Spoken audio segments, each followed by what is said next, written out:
I want to share with you a reloading tip I use to quickly count and inspect pistol brass before I reload. I've got some clean 9mm ready to load brass in my bin and a few trays that come with factory ammo. I found it best to jump up a caliber from the one you're trying to sort, so these trays are from 40 caliber Smith & Wesson. So we take our tray, we just set it in our brass.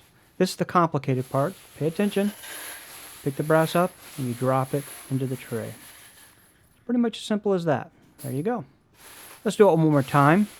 We'll drop the brass in. Notice last time I had a couple that went in backwards. That's okay. It doesn't really matter to me, but for purposes of demonstration here, we'll make sure they're all the right way. Now we can tell these are all 9mm. They all stand up to the same height. They're easily inspected. You can see inside of every case, and it's easy to spot when something's not supposed to be there. Let's look at the head stamps. Use something hard, a board, put it on top, flip it over, pick it up, and all of your head stamps are ready for viewing. I like to use a magnifying glass, and I like to look closely at the head stamps, make sure everything is the way I want it. This is mixed brass. So the first thing I see is a NATO round right there. Might want to swage that.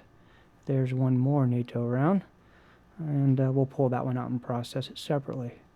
Everything else is looking pretty good. I don't see any problems with that. So I think we're good to go here. Let's see what happens when something besides 9mm get in our trays, because that's what really happens in the real world, and that's what this is good at detecting. Right there immediately you see a 9mm sticking inside of a 40 caliber case.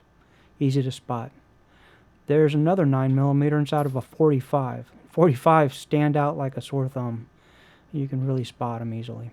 You'll notice the 40 cals also stand up high. You can easily spot those. So let's get that out of there.